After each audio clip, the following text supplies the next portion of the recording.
আজই ডাউনলোড করুন আর এনজয় করুন আপনার পছন্দের শো। এইটা তোমার ব্যাগ থেকে পাওয়া গেছে, যদি বিশ্বাস না হয় তাহলে তোমার এই তমালদাকে একবার জিজ্ঞেস করে নাও। আস্তে ভাই আস্তে।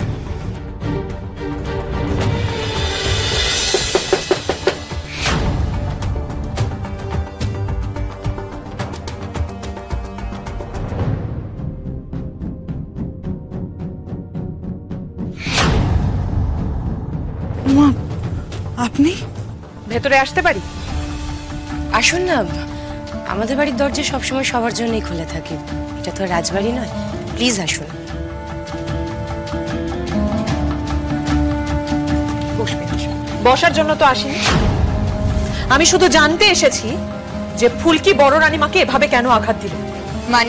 মানেটা তো তোমার বেটা জানার কথা। ফুলকি, আমাদের যা শোনেন আমরা সবটা বড় মার মুখ থেকে শুনে নিয়েছি। ওকে ওকে, ভূমিকা হয়ে গিয়ে থাকলে স্পষ্ট করে বলবেন কি করেছে ফুলকি। ফুলকি বড় রানীমার সমস্ত সম্পত্তি নিজের নামে করিয়ে এসেছে।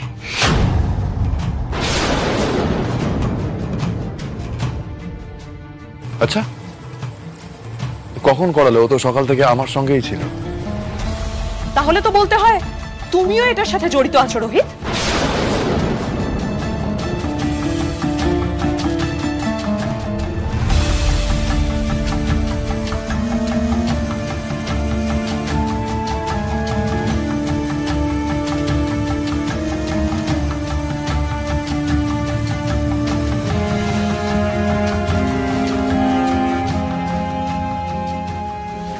বিনা কারণে আপনি আমার ভাইকে ডিটেন করিয়েছিলেন, ওর বিরুদ্ধে চার্জ এনেছিলেন বড় রানীমার কিডন্যাপিং এর, কিন্তু শেষ পর্যন্ত তো আমার ভাই আর ফুলকি ওরাই তো উদ্ধার করে বড় রানীমাকে হাসপাতালে ভর্তি করলো, রক্ত দিয়ে প্রাণ বাঁচালো, তাই না? সেসব কেন করেছে সেটা তো ফুলকি বলবে। হ্যাঁ, হতেই পারে যে ও বড় রানীমার বিশ্বাস অর্জন করার জন্য করেছে এটা। আর আমি তো জানি না বড় রানীমাকে কে কিডন্যাপ করিয়েছে, কারা কিডন্যাপ করিয়েছে। নবাবগঞ্জে তো ফুলকি বড় রানীমাকে জোর করে নিয়ে এসেছিল, তাই না? কেন? ম্যাডাম, আমি বড় মাকে না বলে আনতে বাধ্য হয়েছি। কেন জানেন? আপনার হাত থেকে বাঁচানোর জন্য। আর এই নাটকটা আপনি কেন করছেন? আপনার উদ্দেশ্য কি? এই ফুলকি,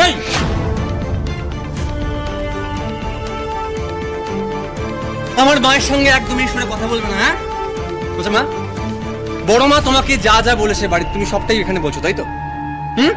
একটা কাজ করুন, পুলিশ ডাকা হোক, পুলিশ ডেকে গোটা বাড়িটা সার্চ করানো হোক। কোথাও না কোথাও তো প্রপার্টি ট্রান্সফার করার কাগজ পাওয়া যাবে না। প্রিটি শিওর অ্যাবাউট দ্যাট যে কাগজগুলো ওরা এখনো পাচার করতে পারেনি। মানে আবার পুলিশ ডাকা হবে? এই বাড়িতে কেন বারবার পুলিশ আসবে? বেহান, বেহান, আমাদেরও তো একটা মান সম্মান আছে, তাই না? লাবু তো এখানকার এমএলএ, দাদা গোটা এলাকায় একটা অন্য সম্মান রাখে। তাহলে তাহলে কোনোভাবেই আমি এই বাড়িতে আর কোনো পুলিশি কারবার অ্যালাউ করব না। বেশ, তাহলে পুলিশ থাক, আপনাদের উপস্থিতিতে আমার লোকেরা এই বাড়ি সার্চ করবে, আপনারাও সঙ্গে থাকবেন। না না ম্যাডাম, এক মিনিট। মানে এটা সত্যি বিশ্বাস করা হচ্ছে যে ফুলকি, মানে আমাদের ফুলকি বড় রানীমার সমস্ত সম্পত্তি নিজের নামে করে নিয়েছে? একা ফুলকি নয় রে বিয়া, আমি আছি সঙ্গে। ভালো বাড়িতে বিয়ে হয়েছে মা ধানুর,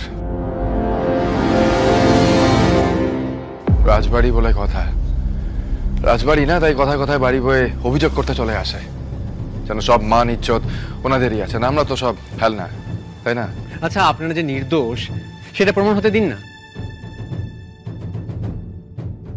সার্চটা কেন হতে দিচ্ছেন না বলুন তো আপনারা? হ্যাঁ, আপনারা না খুব ফালতু কাজ করেন। আপনারা কিন্তু জানেন যে এই বাড়িতে কিচ্ছু পাবেন না, তবুও তল্লাশি করতে হবে, জোর খাটাতে হবে। ঠিক আছে, নিন, পুরো বাড়ি খুঁজে নিন। মা, ওদের পুরো বাড়ি খুঁজতে দাও। কিন্তু হ্যাঁ, যদি অকারণে অভিযোগ দেওয়া হয় তাহলে কিন্তু আজকে একটা ফয়সলা হয়েই যাবে। ইন্দ্র, তুমি ওপরে যাও, চারপাশটা দেখো, সাথে লোক নিয়ে যাও। আপনারাও সঙ্গে কেউ যেতে পারেন। যা তোরা, তমাল পিয়াল তোরাও যা সঙ্গে। দেখা যাক প্রপার্টি পেপারস কোথা থেকে বেরোয়, আমিও দেখবো।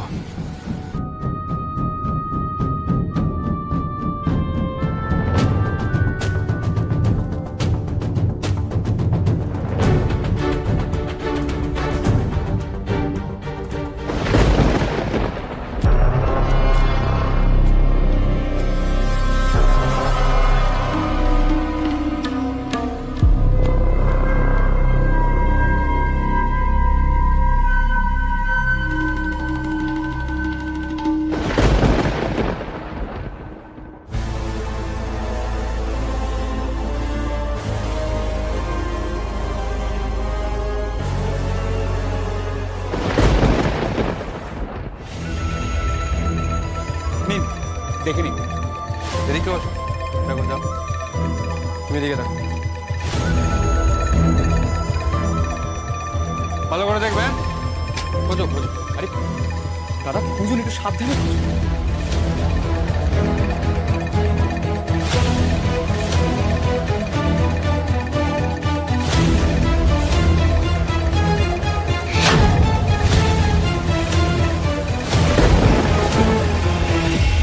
এটা কি?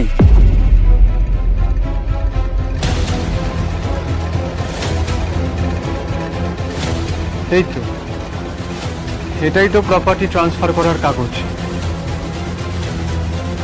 মানে হ্যাঁ, এই তো বড় মা সইও আছে এখানে, দেখে নাও, দেখে নাও ভালো করে।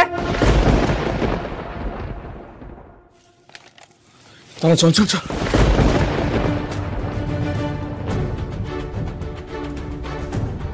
কি হলো ইন্দ্র, কিছু পাওয়া গেল? এই দেখো, দেখো ফুলকিদের কথায় আছে না, চোরের মায়ের বড় গলা, নিজে দোষ করে গলা উঁচু করে নিজেই জুলুমবাজি করছে। এই ফুলকি, হ্যাঁ এটা কি? এইটা তোমার ব্যাগ থেকে পাওয়া গেছে। যদি বিশ্বাস না হয় তাহলে তোমার এই তমালদাকে একবার জিজ্ঞেস করে নাও। আস্তে ভাই আস্তে।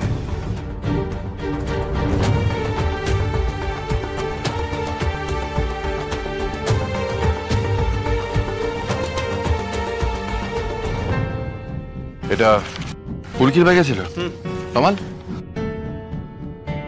হ্যাঁ, ওটা ফুলকির ব্যাগ থেকে পাওয়া গেছে।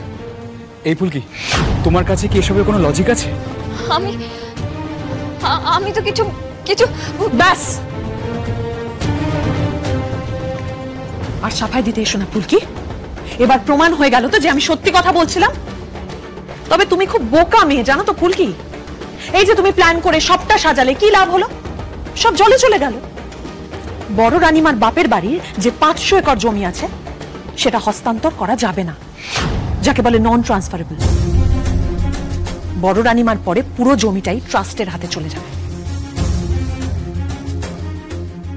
মা, তাহলে আমার এবারে পুলিশটাকে? না, একদম না। হাজার হোক এই বাড়ির সাথে আমাদের কুটুম্বিতার সম্পর্ক রয়েছে। আর আমি তো সম্পত্তির জন্য এখানে আসিনি। আমি শুধু এটা জানতে এসেছিলাম যে বড় রানীমা যাকে এত ভালোবাসলো, ফুলকি তাকে এভাবে আঘাত করলো কেন? যাক ইন্দ্র, চলো আমরা যাই। সবার কাছ থেকে তো আর সহানুভূতি, সমমর্মিতা এগুলো আশা করা যায় না। ফুলকি আর কি বুঝবে বড় রানীমার কষ্ট।